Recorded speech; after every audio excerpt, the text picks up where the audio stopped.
Doctor صاحب 24 سال آئی M F میں گزارنے کے بعد 24 سال نہیں جی 78 سال نہیں، ہم آئی ایم ایف سے کبھی نہیں آپ کے 24 سال نہیں 25 میرے 24 سال ٹھیک ہے جی. ڈاکٹر ندیم الحق صاحب 24 سال آپ نے آئی ایم ایف میں گزارے، اس کے بعد آپ پاکستان آئے. پاکستان آئی ایم ایف کے چنگل میں کیوں پھنستا ہی چلا جا رہا ہے؟ دیکھیے جی ہم نے کبھی آزادی نہیں لی، پاکستان کی کبھی آزادی کے آزاد بعد نہیں سے ہوا. آزاد نہیں ہوا، آپ یہ کہہ رہے ہیں. آزادی ہمیں ملی ہے جھنڈا گاڑنے کے لیے، قومی ترانہ گائیں، پاک سرزمین شاد باد. اکنامک پالیسی گورا بناتا ہے، ہم نہیں بناتے، ہمیں بنانی بھی نہیں آتی، نہ ہم بنانا چاہتے ہیں. ہم 25 دفعہ 78 سال میں آئی ایم ایف گئے ہیں. ہر پروگرام 3 سے 4 سال 5 سال چلتا ہے. آپ خود سوچ لیں آپ کبھی آئی ایم ایف سے باہر نکلے؟ میں بار بار ٹی وی پہ کہہ چکا ہوں، جو آپ لوگ نہیں سنتے، ورنہ آپ لوگ ہر بار ہی کہیں کہ ندیم الحق یہ کہتا ہے. ہم کبھی اپنی زندگی میں آئی ایم ایف سے باہر نہیں نکلے. آئی ایم ایف کیا ہے؟ آئی ایم ایف ایک ایمرجنسی وارڈ ہے. اگر آپ کا کوئی رشتہ دار ایمرجنسی وارڈ میں سارا وقت رہے، پوری زندگی 75 سال کو ہو جائے ایمرجنسی وارڈ میں، آپ کیا کریں گے؟ آپ دعا مانگیں گے مری جائے یار بہتر ہے. آپ کہیں گے یار اس کا ڈی این اے کمزور تھا، یا آپ کہیں گے اس کی عادات کمزور تھیں، سالہ کوئی ڈرگز لگاتا تھا، کوئی کاروبار گندا کرتا تھا، کوئی چیز، کیوں بار بار ایمرجنسی وارڈ جاتا ہے؟ تو پلیز اس زاویے سے آپ ہمیں دیکھیں. ہم بار بار جو ایمرجنسی وارڈ میں جاتے ہیں obviously کوئی کمزوری ہوگی. نمبر 2، ہم کوئی پالیسی اپنی خود نہیں بناتے. جب آئی ایم ایف کے پاس نہیں جاتے ہم ورلڈ بینک کے پاس بھاگ رہے ہوتے ہیں، ورلڈ بینک کے پاس نہیں جاتے ہم اے ڈی بی میں بھاگ رہے ہوتے ہیں. اگر اے ڈی بی کے پاس نہیں جاتے، ہم نے ایک آج کل اکانومسٹ بنایا ہوا ہے اسٹیفن ڈرکن، وہ آکسفورڈ سے، کیوں بلایا ہوا پتہ نہیں کیوں، اس کو ہم خود پیسے دے رہے ہیں. میں جب تھا پی آئی ڈی میں مجھے خود کہا گیا، احسن صاحب نے آپ کے کہا گیا کہ پرائم منسٹر کہہ رہے ہیں تم چٹھی لکھو کہ جسٹن لی کو بلانا ہے چائنا سے. جسٹن لی میرا کلاس فیلو ہے. میں نے چٹھی لکھ دی. میں نے کہا میں کیوں رکوں، میں نے چٹھی لکھ دی کہ اس کو ہم پیسے دے دیں گے $1 ملین، بلا لو. چلو جی بلا لو.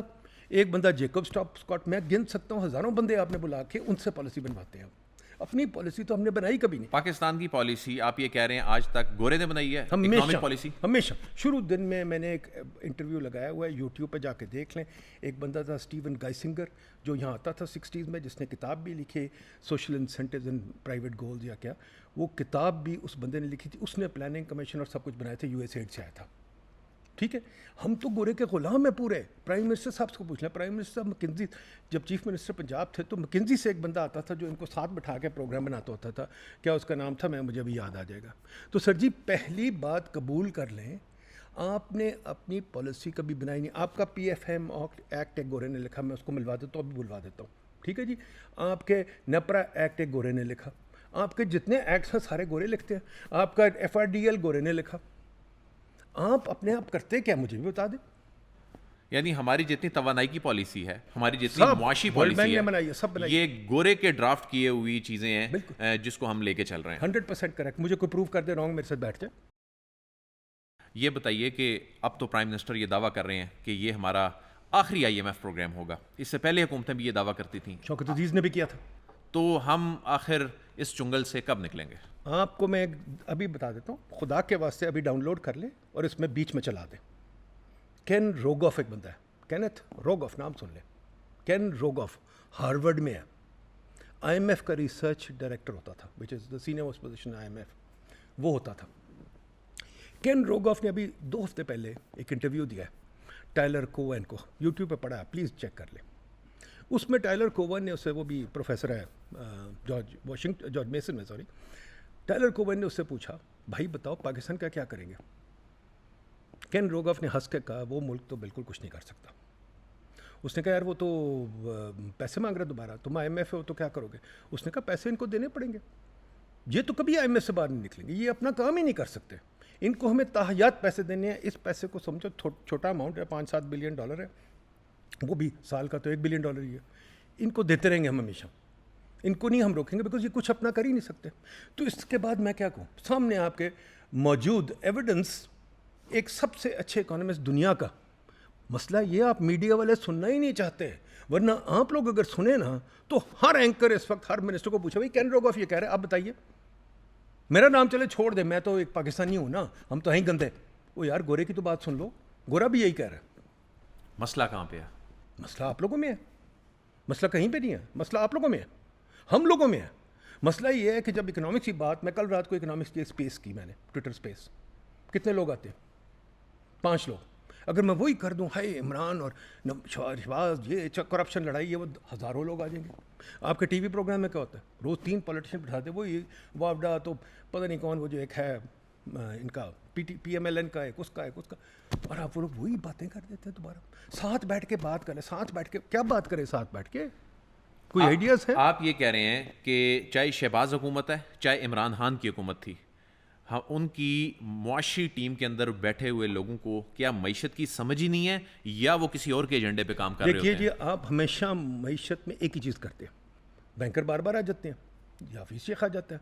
حفیظ شیخ میرا بڑا اچھا دوست ہے, میں اسی کے ساتھ آیا تھا, منسٹر فار پلاننگ, اچھا آدمی ہے, بٹ 1 یا 2 بندے کچھ نہیں کر سکتے. ہر مرتبہ ایک بینکر کو جو ہے ہر حکومت میں وزیر خزانہ بنا دیا جاتا ہے. کیا ایک بینکر ملک کی معیشت کو چلا سکتا ہے؟ میں کہتا ہوں آپ کسی کو بھی لگا دیں, کسی کو بھی لگا دیں, پر نیچے کچھ ڈیپتھ ہو نا.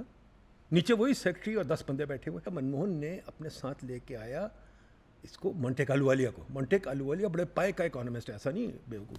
مونٹیک آلووالیہ کو میں نے انٹرویو کیا تھا. مونٹیک آلووالیہ فنانس سیکرٹری بھی رہ چکا ہے, ڈپٹی چیئرمین بھی رہ چکا ہے, بہت اچھا آدمی ہے, بہت بڑا قابل آدمی ہے, اور کوئی ٹھوٹا نہیں ہے ہمارے لوگوں کی طرح. نہیں ہائے میں پروفیسر بن گیا, میں یہ ہو گیا. مونٹیک آلووالیہ نے کتابیں لکھی ہوئی یار, پروفیسر نہیں بنا. ٹھیک. اب مونٹیک آلووالیہ جب آیا تھا, وہ اکیلا نہیں آیا تھا, اپنے ساتھ پوری اکانومسٹ کی ٹیم لے کے آیا تھا. آج تک وہ وہاں بیٹھے ہوئے ہیں. ابھی بھی مونٹیک کی ٹیم کا مطلب سمن بیری ڈپٹی چیئرمین پلاننگ کمیشن لگا ہوا ہے. ٹھیک ہے. آپ لوگ تو کبھی ٹیم بنانے کی آپ کو کوشش ہی نہیں ہے.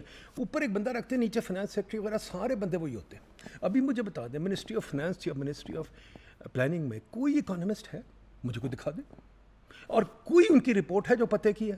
وہی اکنامک سروے پرانا نکل رہا ہے جو ہر سال کی کاپی. یہ کون لوگ ہوتے ہیں بیوروکریسی میں؟ یہ کیا اسپیشلائزڈ لوگ ہوتے ہیں؟ یعنی اگر ایک بینکار جو ہے وہ اوپر آ کر بیٹھ اچھا, گیا, میں آپ کو بتاؤں, آپ کو میرے سے بہتر پتہ ہے, سب کو پتہ ہے.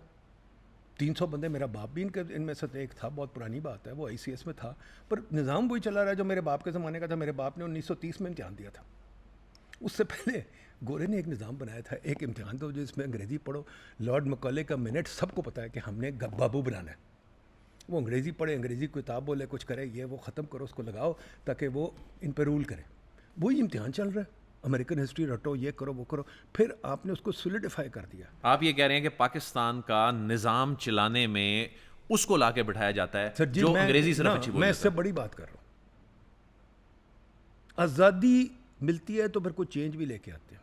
وہی ڈپٹی کمشنر, وہی سیکرٹری والا نظام بیٹھا جو گورا چھوڑ گیا تھا, وہی لاز ہیں جو گورا چھوڑ گیا تھا, وہی 1935 گورنمنٹ انڈیا ایکٹ ہے جو گورا چھوڑ گیا تھا, وہی جج ہیں جو کہ صرف آتے ہیں تاریخ لگا دیتے ہیں, ڈیسیجن کوئی نہیں لیتے.